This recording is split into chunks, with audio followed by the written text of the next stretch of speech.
Let's start with question number 15.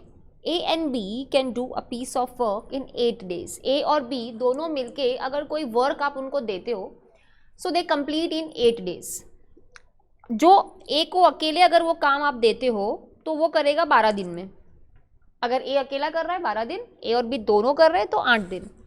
आपको बोल रहे हैं B अगर अकेला करेगा तो कितने टाइम में, मतलब कितने दिन में वो कर सकता है. अच्छा, इस टाइप के क्वेश्चन आपको 9th या 10th स्टैंडर्ड में स्कूल में आता था. इसका जो चैप्टर का नाम था वो था वर्क एंड रेम्यूनरेशन. अच्छा, ऐसे क्वेश्चंस में आपको क्या करना होता है, पूरे क्वेश्चन में आपको क्या इन्फॉर्मेशन दी है कि A एंड B अगर वो दोनों वर्क कर रहे हैं, they complete it in 8 days. ठीक है, अगर A को अलोन मतलब अकेले अगर आप काम दे रहे हो तो वो कंप्लीट कर देगा 12 दिन में. तो आपको पूछा है B को अकेले को अगर आप काम देते हो तो वो कितने दिन में कर देगा. ठीक है. अच्छा, ऐसे सम्स में आपको क्या करना है पता है, एकदम सिंपल फंडा याद रख लो. जब खाली नंबर ऑफ डेज दिया हो या खाली नंबर ऑफ आवर्स दिया हो, आपको इतना पता चलना चाहिए कि A प्लस B जो भी आपका आंसर आएगा is equal to A individual plus B individual. इधर मैं A प्लस B की जगह AB लिख रही हूँ. A B दोनों मिलके काम करते हैं और सामने A प्लस B है. अब आपको इतना सिर्फ समझना है कि ये नंबर ऑफ डेज टोटल है, तो आपको क्या कन्वर्ट कर देने का, पर डे में कितना करते हैं, मतलब पर डे मतलब 1 बाय समथिंग समथिंग. क्योंकि पर डे अगर टोटल वर्क है 1 तो एक दिन में वो कितना करेगा, तो 1/8. जितना डेज टोटल लग रहा है दोनों को मिला के 1/8 मतलब पर डे 1 अपॉन हो जाएगा. तो अगर मैं बोलूं कि दोनों मिलके 8 दिन में खत्म करते हैं तो पर डे वो लोग करेंगे 1/8. Per day work is 1/8. अच्छा, A अकेला करता है तो पर डे 1/12 प्लस B अगर अकेला करे तो कितना, इतना समझ में आ गया. अब आपको क्या करना है, B का आंसर ढूंढना है. आपका B का आंसर भी 1 अपॉन समथिंग ही आना चाहिए. So 1/8 is AB per day, 1/12 is A per day. तो फॉर B क्या करोगे, 1/8 minus 1/12 is equal to B. अब आपको LCM लेना है, या तो आप चाहो तो क्रॉस मल्टीप्लाई भी कर सकते हो, पर 8 और 12 का LCM ले लो ना साइड में ऐसा. ठीक है, ऐसा. तो आपका LCM आएगा 24. ठीक है, अब आपको नीचे लिखना है 24. बोलो 8 की टेबल में 24 3 जा तो ऊपर लिखोगे 3, और 12 की टेबल में 24 2 जा तो ऊपर लिखोगे 2 and is equal to B. So B का आंसर आपका क्या आया, 1/24. समझ में आ गया आपको, क्लियर है.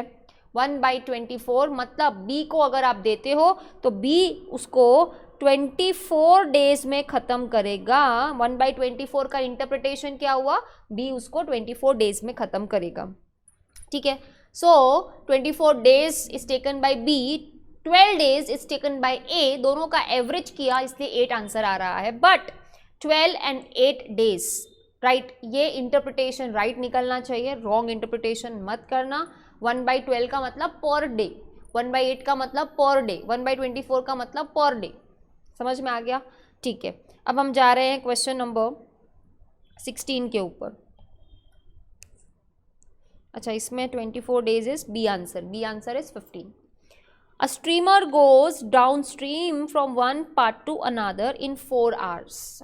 एक स्ट्रीमर है, उसको डाउनस्ट्रीम जाना है, एक पार्ट से दूसरे पार्ट पे 4 आवर्स लगते हैं उसको.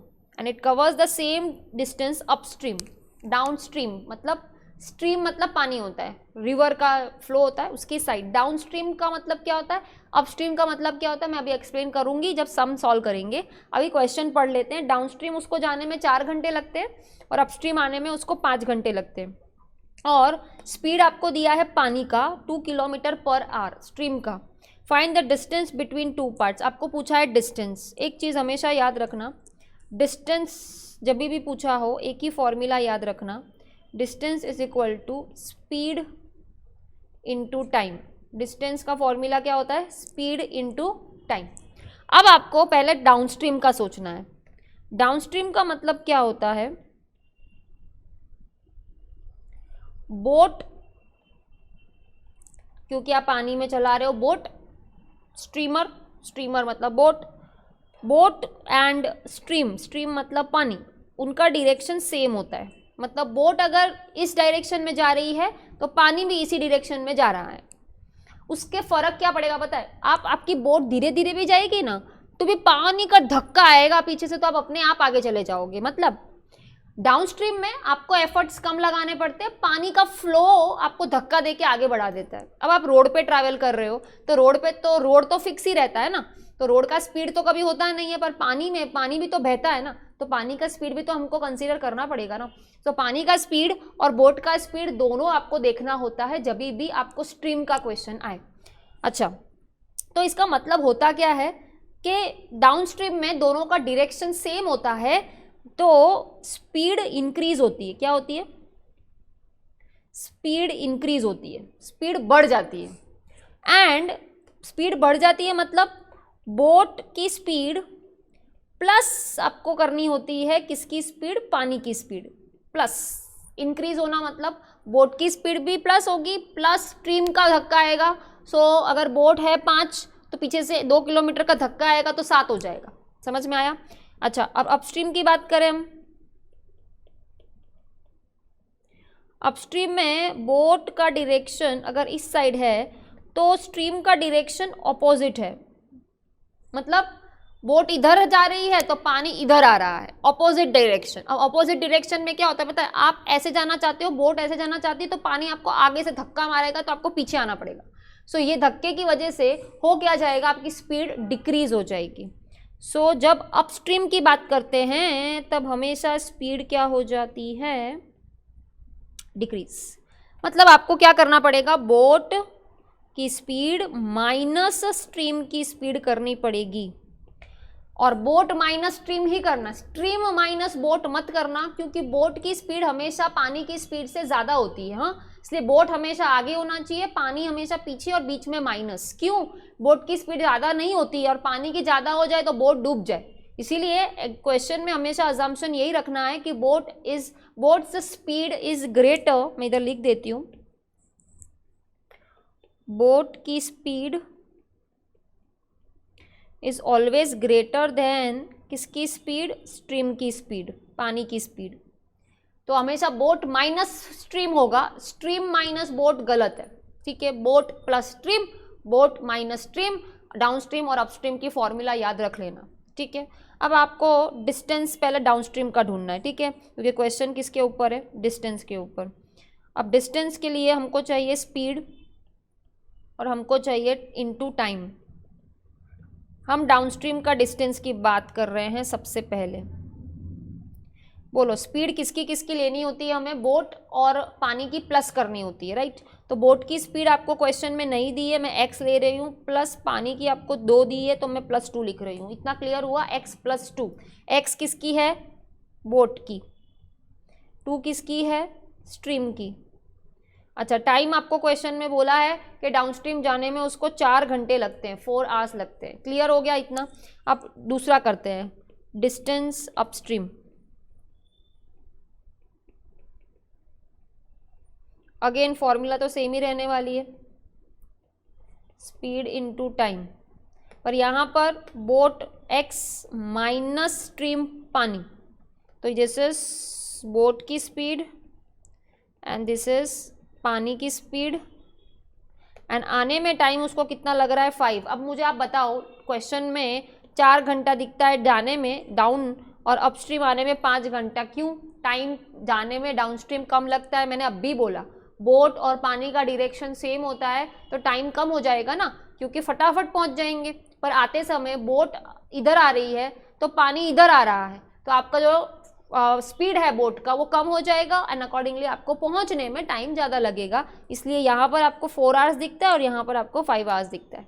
अब करना क्या है, इन दोनों का करे क्या? जाना और आना, डाउनस्ट्रीम जाओ कि अपस्ट्रीम आओ, डिस्टेंस तो सेम ही रहता है ना। मतलब ये जो आंसर है ये वाला इक्वेशन नंबर 1 एंड जो ये वाली इक्वेशन है इक्वेशन नंबर 2। ये दोनों इक्वेशन आप कंपेयर कर सकते हो क्योंकि दोनों डिस्टेंस ही है, और ये दोनों डिस्टेंस, एक है डाउनस्ट्रीम का एक है अपस्ट्रीम का, वो दोनों सेम ही होते हैं। तो मैं क्या लिखूंगी बताए, downstream distance is equal to upstream distance, downstream distance is equal to upstream distance। downstream का क्या आंसर आया, x plus 2 into 4 and upstream का x minus 2 into 5। इतना समझ में आया। अब इसको ब्रैकेट को ओपन करते हैं, 4x plus 8 is equal to 5x minus 10, 8 plus 10 is equal to 5x minus 4x। तो ये हो जाएगा x is equal to 18 kilometre per hour. ये क्या है, बोट की स्पीड है, बोट की स्पीड है। अब आपको ढूंढना क्या था, डिस्टेंस, क्योंकि जब तक बोट की स्पीड ना पता चले हमें डिस्टेंस पता नहीं चल सकता। अब आपको क्या करना है बताऊँ, आपको इसको ले जाके रख देना है, इस x को ले जाके रखना है यहाँ पर भी और यहाँ पर भी, एंड चेक करो दोनों डिस्टेंस सेम आना चाहिए। चेक करो x की जगह क्या रखोगे, x की जगह हमारा 18 आया है ना, ये 18 को यहाँ रखो, यहाँ पर 18 प्लस 2 20 इंटू 4 कितना आ रहा है, 80 किलोमीटर। अच्छा यहाँ रखो, 18 माइनस 2 16, x में रखना है ना, 18 माइनस 2 16 इंटू 5, इसका भी आंसर क्या आ रहा है, 80 kilometre is the right answer. And देखो दोनों में सेम आ रहा है, आपको 80 किलोमीटर वाला ऑप्शन सिलेक्ट करना है। 80 किलोमीटर इज बी ऑप्शन। तो 16 का आंसर आ चुका है बी। क्या करोगे, डाउनस्ट्रीम, क्या करोगे अपस्ट्रीम, दोनों को क्या करोगे, कंपेयर, इज इक्वल टू, फिर क्या ढूंढोगे, एक्स मिसिंग होगा, मतलब पानी, बोट का स्पीड भी मिसिंग हो सकता है, पानी का स्पीड भी मिसिंग हो सकता है, वो ढूंढ लोगे। अब अगर डिस्टेंस पूछा है तो वापस एक्स में जाके रख देने का, तो आपको डिस्टेंस मिल जाएगा। समझ में आ गया। चलो तो एक और क्वेश्चन सेम ऐसा करते हैं, 17 नंबर। तो 16 और 17 दोनों कौन से टॉपिक से रिलेटेड है, अपस्ट्रीम एंड डाउनस्ट्रीम। ये 17 वाला तो ICAI ने एक बार पास्ट पेपर में पूछा हुआ है CPT के अंदर, ठीक है। क्या लिखा है, अ मैन रोइंग, रोइंग का मतलब क्या होता है, ऐसे बोट चलाते हैं ना, ऐसे, राइट, ऐसे बोट चलाना, rowing, at a rate of 5 kilometre an hour, मतलब उसका जो रोइंग है, मतलब वो बोट चला रहा है 5 किलोमीटर 1 घंटे में वो कवर करता है। इन स्टिल वाटर, स्टिल का मतलब पानी शांत है, शांत, शांत मतलब पानी बह तो रहा है, कभी पानी ऐसे इधर ऐसे फिक्स हो सकता है क्या, पानी तो बहता तो है ही ना, पर स्पीड बहुत कम है, शांत है। Takes thrice as much time, उसको 3 गुना ज़्यादा टाइम लगता है in going 40 kilometre up, 40 kilometre का डिस्टेंस है, उसको 3 गुना ज़्यादा टाइम लगता है अप आने में, अप मतलब अपस्ट्रीम आने में, as the river as in going 40 kilometre down, means उसको अपस्ट्रीम आने में 3 गुना ज़्यादा टाइम लगता है डाउनस्ट्रीम से। तो आप भी बताओ, डाउनस्ट्रीम में कम टाइम लगता है, अपस्ट्रीम में ज़्यादा टाइम लगता है। ये तो अभी मैंने आपको लॉजिक बताया था। क्यों डाउनस्ट्रीम में कम टाइम लगता है, क्योंकि बोट का और पानी का डायरेक्शन सेम होता है, और अपस्ट्रीम में दोनों का डायरेक्शन अपोजिट होता है, तो उसकी वजह से है ना बोट का स्पीड कम हो जाता है एंड अकॉर्डिंगली टाइम ज़्यादा जाता है। सो वो ऐसा बोल रहा है अपस्ट्रीम में 3 गुना ज़्यादा टाइम लगता है एज कंपेयर टू डाउनस्ट्रीम। आपको क्या पूछा है, रिवर फ्लो का मतलब rate, rate at which the river flow, मतलब पानी का स्पीड पूछा है आपको। चलो सबसे पहले आप सिर्फ एक ही चीज़ याद रखो, इधर हमको क्या करना पड़,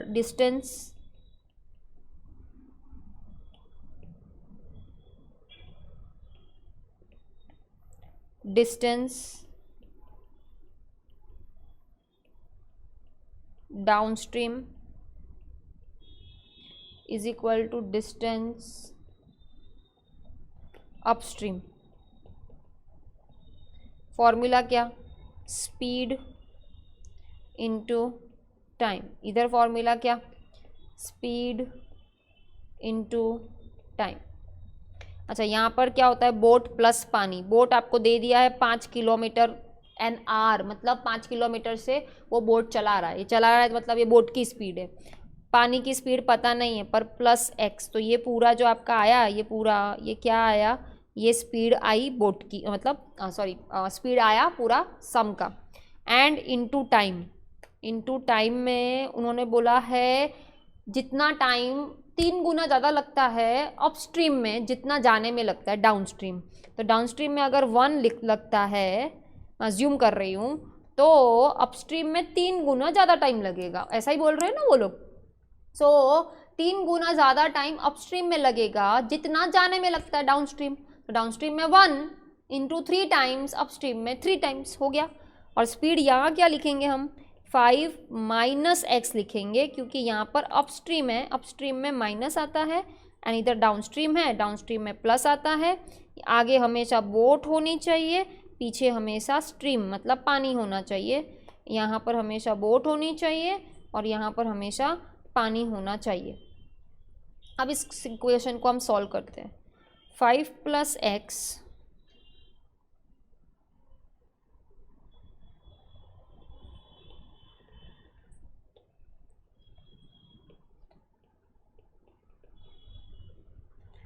five plus x is equal to 5 is a 15 minus 3x। अब क्या करेंगे, x plus 3x is equal to 15 minus 5, this is 4x is equal to 10। तो x is equal to 10 divided by 4 is equal to 2.5 kilometre per hour. ये क्या आया आपका, x आया। x इस बार क्या था, इस बार पानी की स्पीड नहीं थी, तो this is the river flow का स्पीड। पता चला, रिवर फ्लो का स्पीड आया है हमारा 2.5 किलोमीटर पर आवर। है क्या ऑप्शन में, देखो तो चेक करो तो ऑप्शन में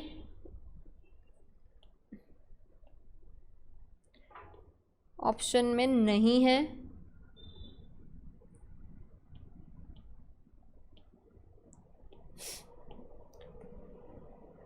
ऑप्शन में नहीं है, इसलिए हमें कौन सा ऑप्शन सिलेक्ट करना पड़ेगा, नन। 17 का आंसर है, सॉरी 18 नहीं है, 17 का आंसर नन आ रहा है। Right answer 2.5 kilometre per hour आ रहा है।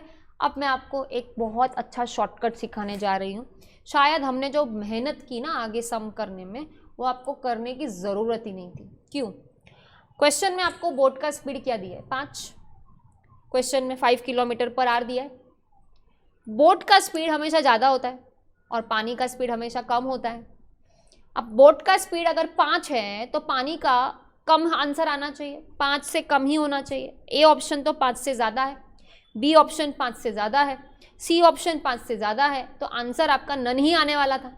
अब नन में क्या है, उससे हमको क्या लेना देना। आईसीआई तो खाली A B C D, D है नन, नन आंसर टिक करके आओ। राइट आंसर क्या है वो कहाँ पूछा है आपको, पर मैंने आपको प्रूव करके दिखाया। 5 से कम ही हमारा आंसर आ रहा है। देखो 2.5 पानी की स्पीड और बोट की 5 है, तो बोट का स्पीड हमेशा हमेशा हमेशा ज़्यादा होना चाहिए, पानी की स्पीड हमेशा बोट की स्पीड से कम होनी चाहिए। बोट की स्पीड अगर बढ़ जाए और पानी की स्पीड अगर बढ़ जाए और बोट की स्पीड कम हो जाए तो बोट तैरेगी कैसे, बोट तो डूब जाएगी। इसीलिए जब भी सम कर रहे हो तब हमेशा बोट की स्पीड ज़्यादा होगी, पानी की स्पीड कम होगी। ये लॉजिक हमेशा बिठा लेना दिमाग के अंदर, तो आपके लिए ये अपस्ट्रीम डाउनस्ट्रीम बहुत ईजी हो जाएगा।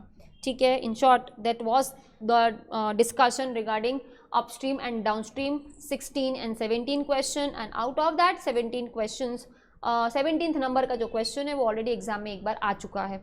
ठीक है, अब 18 से लेके 24 नंबर तक we will be discussing about age के सम्स। फादर की एज देंगे, सन की एज देंगे, या कंपेयर करेंगे कि फादर की एज इतना टाइम से सन की एज से। So 18 to 24 we will be discussing on only and only age and age. Question number 18 से स्टार्ट करते हैं। 18 और 19 बिल्कुल सेम है, 18 आएगा तो 19 आएगा, पर 19 ICAI की बुक का सम है। एक मिनट में बाजू में लिख ही देती हूँ। 19 22 सॉरी 23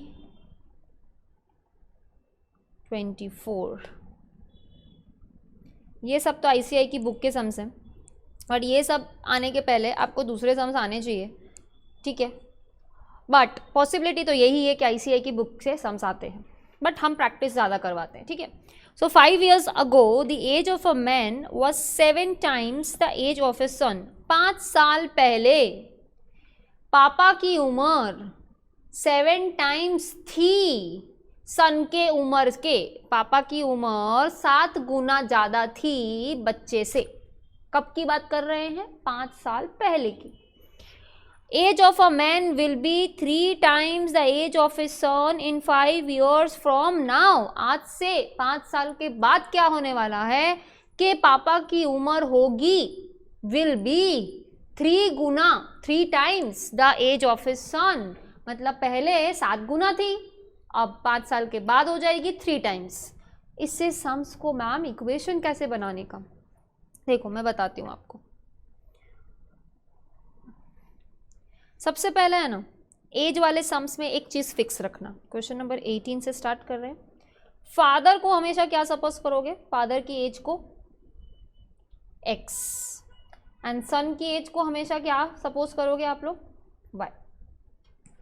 समझ में आ रहा है? मैं जो बोल रही हूँ वो फॉलो करना बस, और कुछ आपको एडिशनल आपका दिमाग नहीं चलाना है। फादर की एज x, सन की एज y।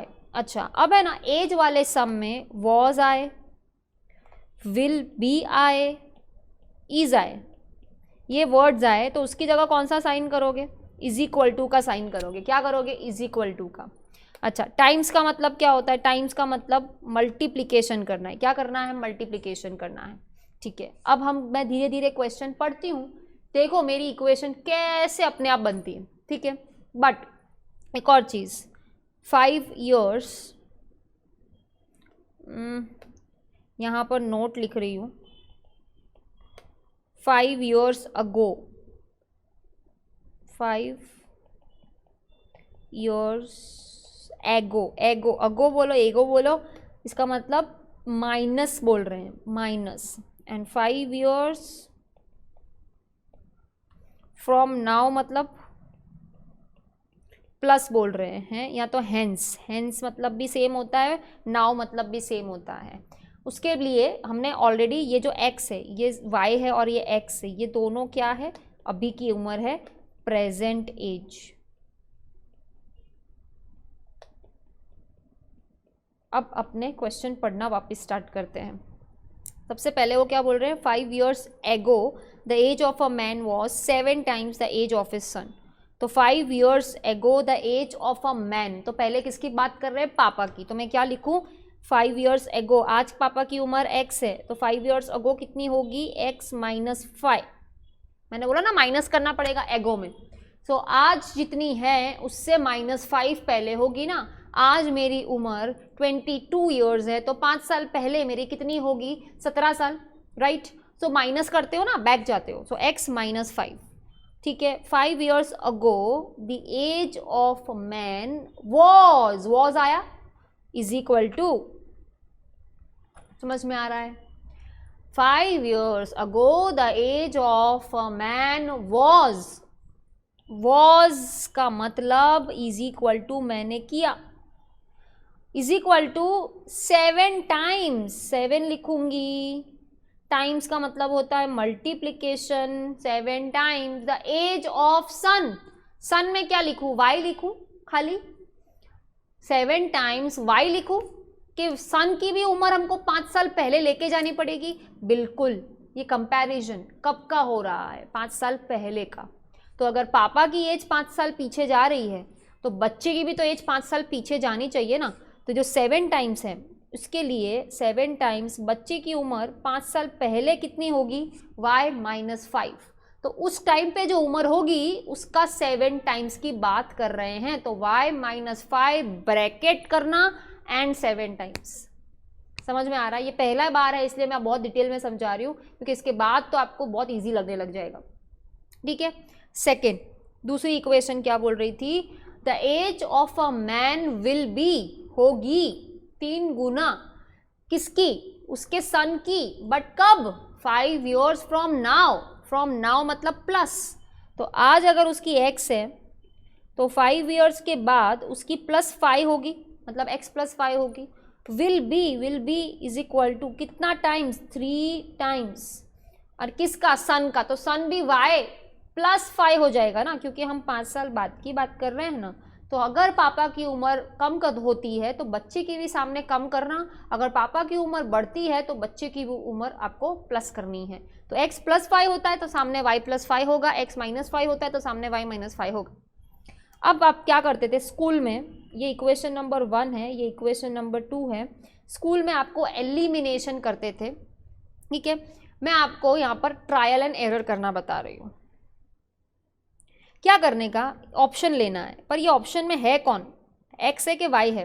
तो लास्ट लाइन क्या है, how old is he now, he मतलब कौन, कंपैरिजन किसका हो रहा था, the age of a man, the age of a man मतलब मैन, मैन कौन, फादर, मतलब ऑप्शन में कौन है, फादर है।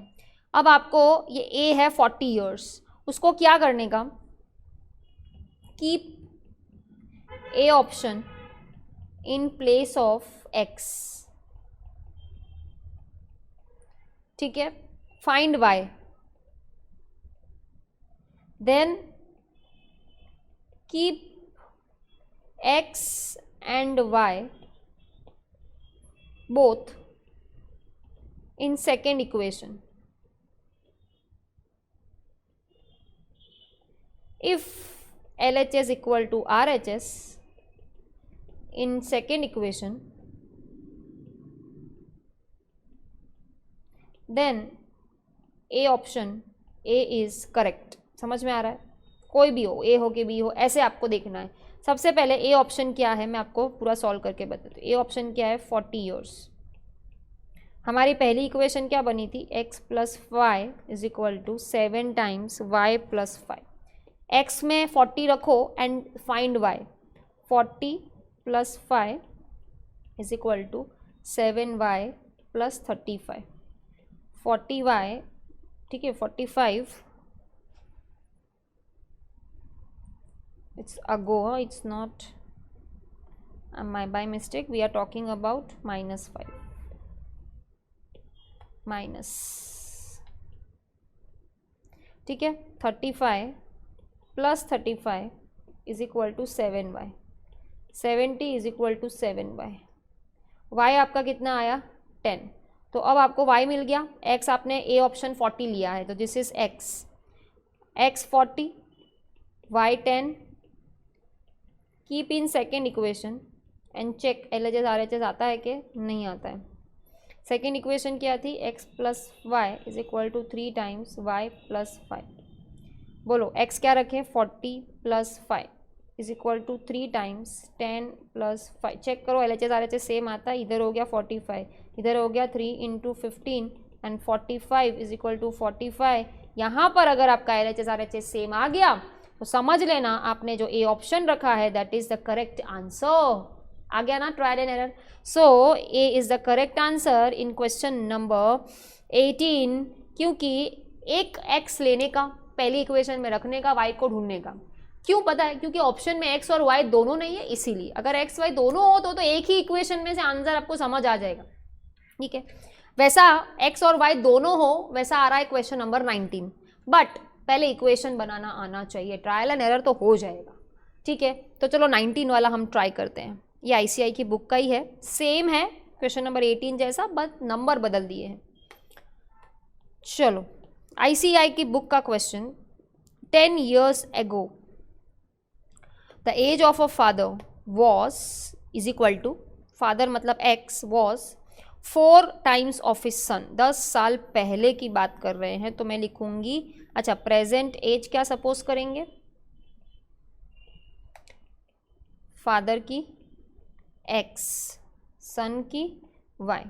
10 years ago x - 10, the age of father, मतलब पहले मैंने x - 10 क्यों लिखा, क्योंकि पहले वो किसका नाम ले रहे हैं, एज ऑफ फादर। was = कितना times, 4 times, 4 times age of son. By default y - 10 लिख ही देने का, क्योंकि दोनों का कंपैरिजन 10 साल पहले का हो रहा है। 10 years hence, बाद में, the age of father will be twice that of his son. 10 साल बाद में पापा की उम्र होगी, will be twice that of his sun.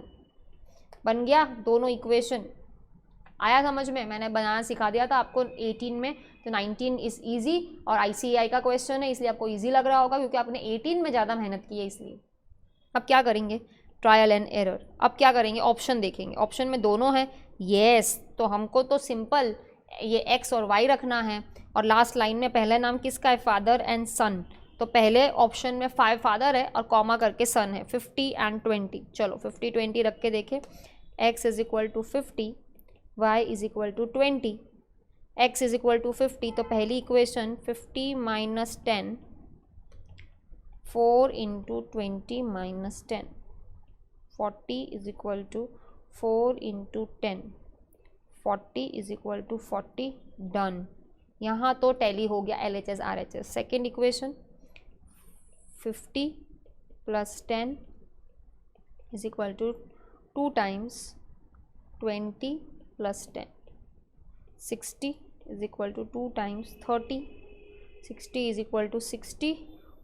Very good. यहाँ पर भी LHS RHS सेम आ रहा है, यहाँ पर भी LHS RHS सेम आ रहा है। ए ऑप्शन रखा है, इसका मतलब A option is the correct answer. A option आपका 50 20 राइट आ चुका है। अगर ए नहीं आता तो बी ट्राई करते, बी नहीं आता तो सी ट्राई करते, ऐसे आपको सॉल्व करना है। एंड ये MTP मॉक टेस्ट पेपर मार्च 19 में भी दिया हुआ है। समझ में आ रहा है थोड़ा थोड़ा? ठीक है, अब हम जा रहे हैं क्वेश्चन नंबर 20 के ऊपर।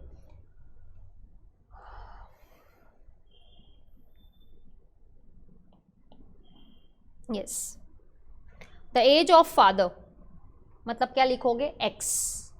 फिर है इज मतलब क्या लिखोगे? Is equal to 3 years more का मतलब क्या होता है? +3 मोर, 3 years मोर है, टाइम्स नहीं है, 3 years more +3। Then 3 times the age of his son. Then मतलब 3 years मोर है, मतलब 3 प्लस है किससे? 3 टाइम्स द एज ऑफ सन। तो सन को क्या सपोज करेंगे हम? y। तो पहले हम अभी ये लोग ईज में, ईज मतलब प्रेजेंट की बात कर रहे हैं तो x x ही रहेगा, y y ही रहेगा। सो पहले present as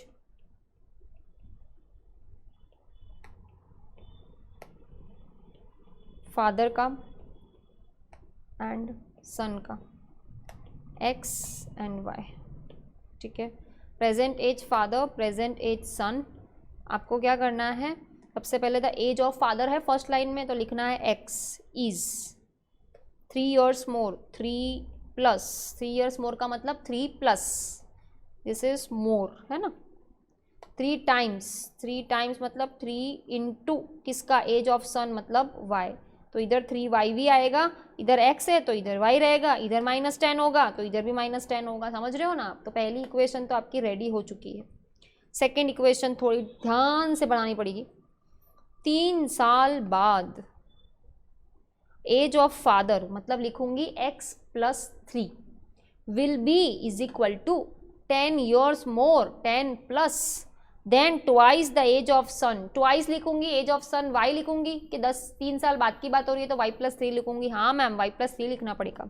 okay, so second equation 3 साल बाद द एज ऑफ फादर मतलब x + 3 will be is equal to 10 years more, 10 years more मतलब 10 प्लस, ट्वाइस मतलब 2, एज ऑफ सन, सन की एज y लिखूं कि y + 3 लिखूं? लिखना ही पड़ेगा y + 3। तो ये जो है ये पूरा साथ में रहेगा। Twice the age of son, 10 plus का मतलब 10 years more.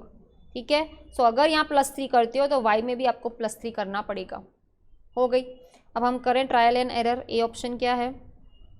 33 and 10, 33 and 10 check करें, ये x और ये y। पहली इक्वेशन चेक करें,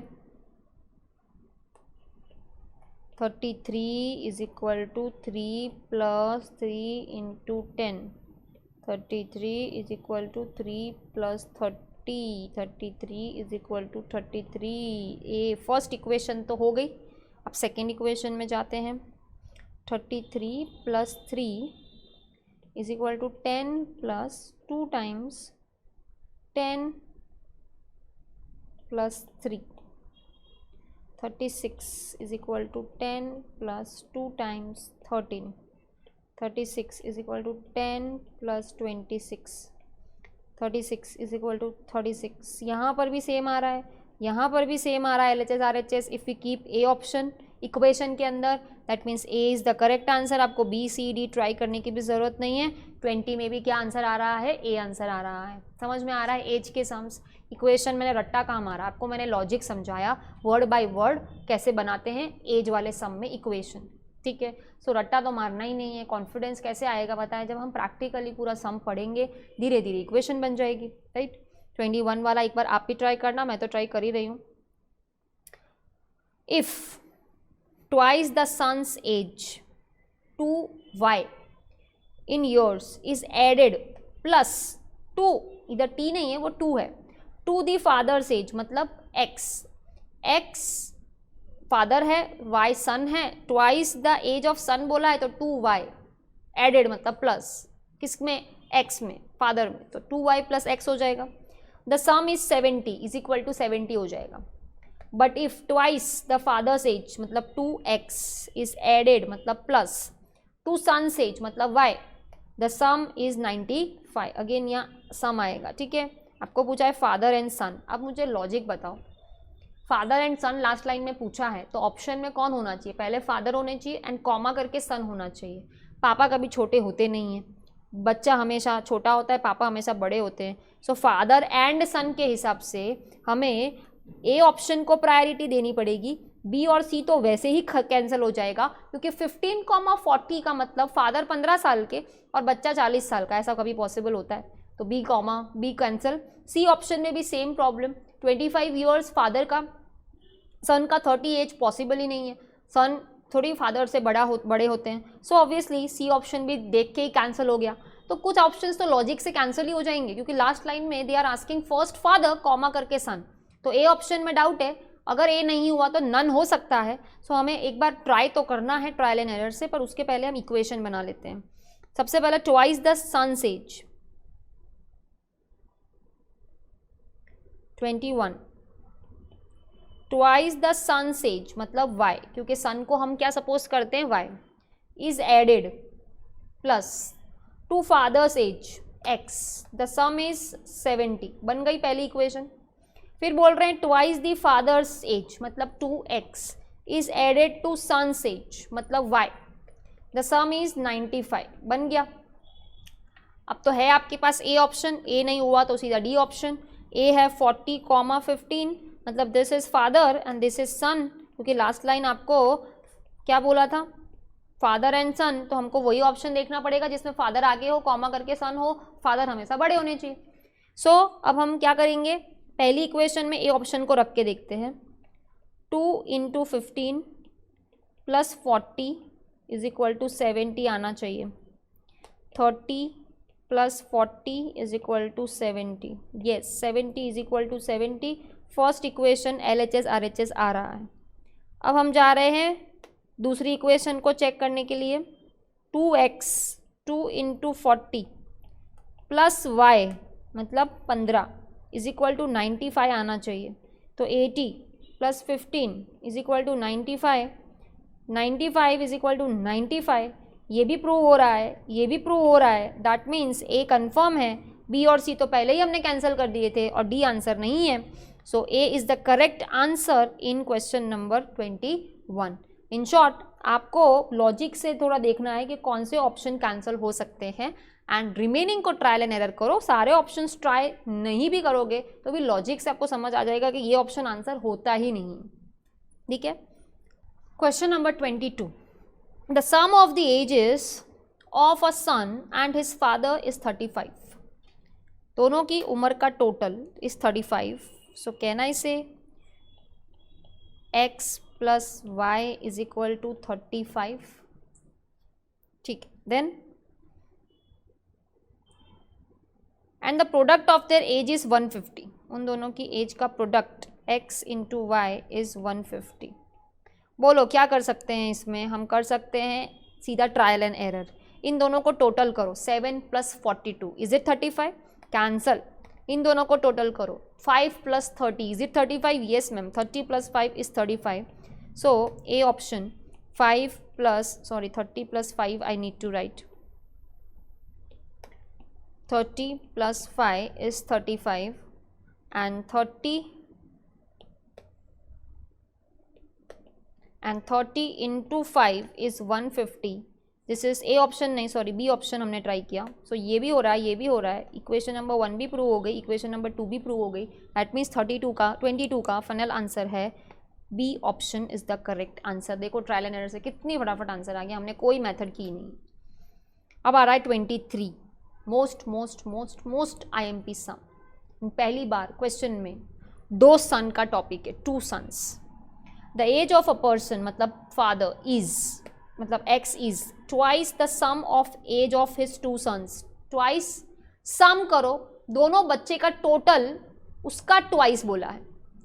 and 5 years ago his age was thrice the sum of their ages. और 5 साल पहले उसकी उम्र थी उन दोनों का जो भी टोटल था उसका 3 times.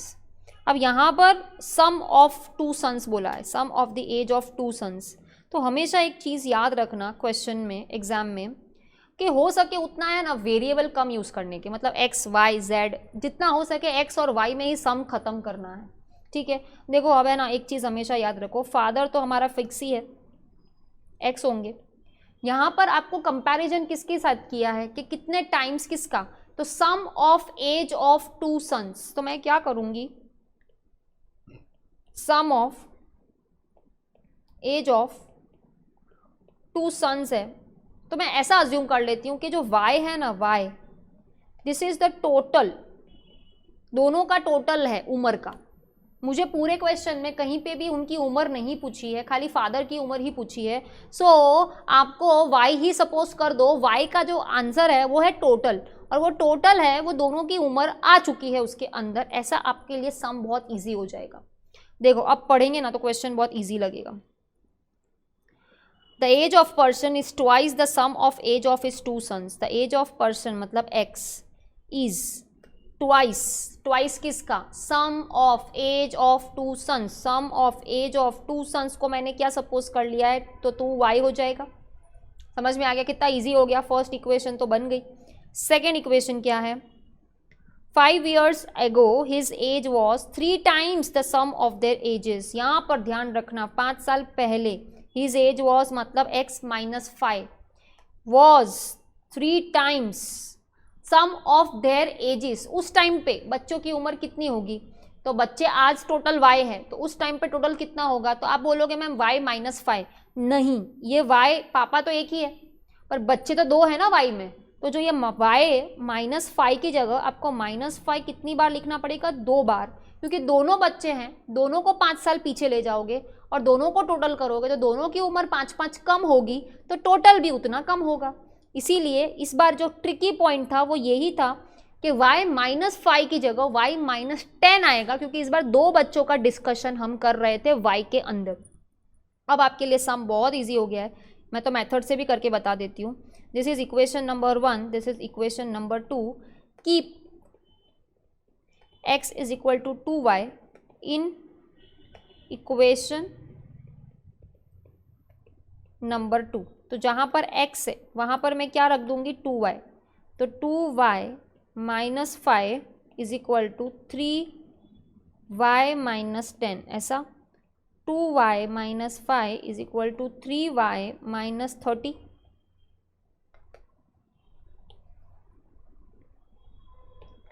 अब क्या करेंगे, -5 plus 30 is equal to 3y minus 2y, y is equal to 25. अब ये 25 में 2 बच्चे हैं, किसी की 10 होगी, किसी की 15 हो सकती है, किसी की 13 तो किसी की 12 हो सकती है. इनफैक्ट टोटल 25 है.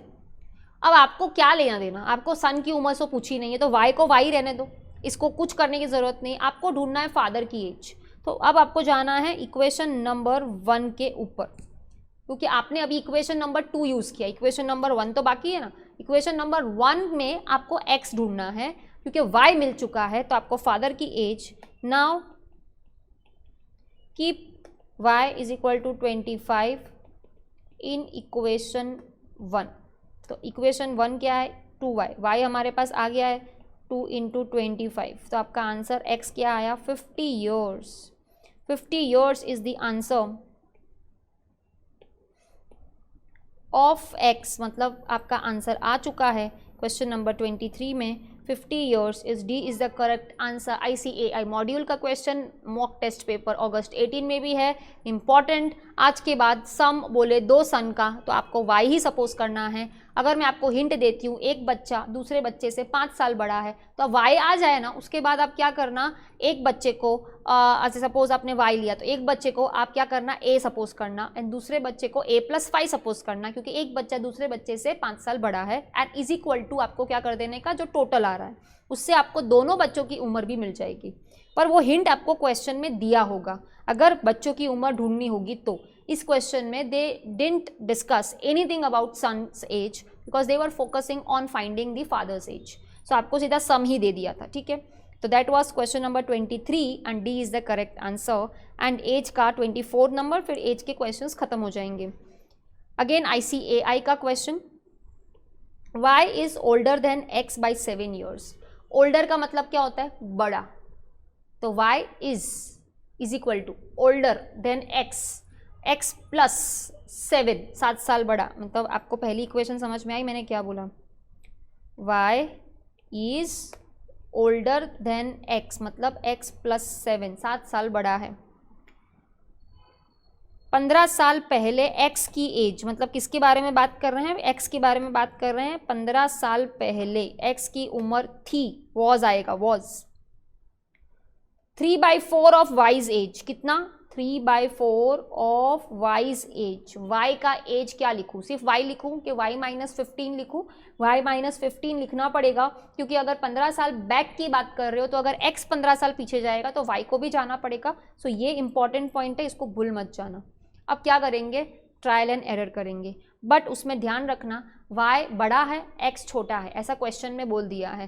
सो y बड़ा होना चाहिए x छोटा होना चाहिए, पहले ऐसा ऑप्शन आप देख लो, और ऐसा नहीं है तो उसको कैंसिल कर दो।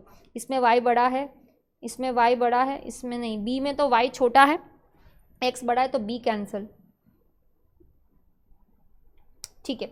y छोटा नहीं होना चाहिए, y बड़ा होना चाहिए, मतलब b कैंसिल। अब हम a ऑप्शन ट्राई करते हैं, x36 y43, x36 y43 a option. चलो पहले इक्वेशन क्या है, 43 first equation is equal to 36 plus 7, 43 is equal to 43। चलो फर्स्ट इक्वेशन में तो LHS RHS सेम आ रहा है, मतलब ए ऑप्शन चांस है सही आने का।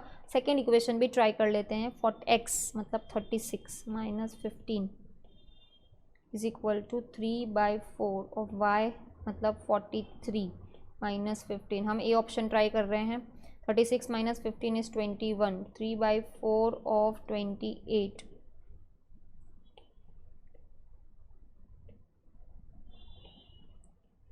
तो 4 7 सा, सो 21 इज इक्वल टू 21। यहाँ पर भी LHS RHS सेम आ रहा है, मतलब इक्वेशन 1 में भी सेम आ रहा है, इक्वेशन 2 में भी सेम आ रहा है। If we keep A option in place of x and y in this 2 equations, आपके दोनों इक्वेशन सेटिस्फाई हो रहे हैं, दैट मीन्स 24th में A is the right answer. So हम A ऑप्शन को टिक कर देते हैं। अगेन ICAI की बुक का sum. So this were this sums that we discussed about the father and sons age, तो इसी के अंदर से एग्जाम में आने का चांस है।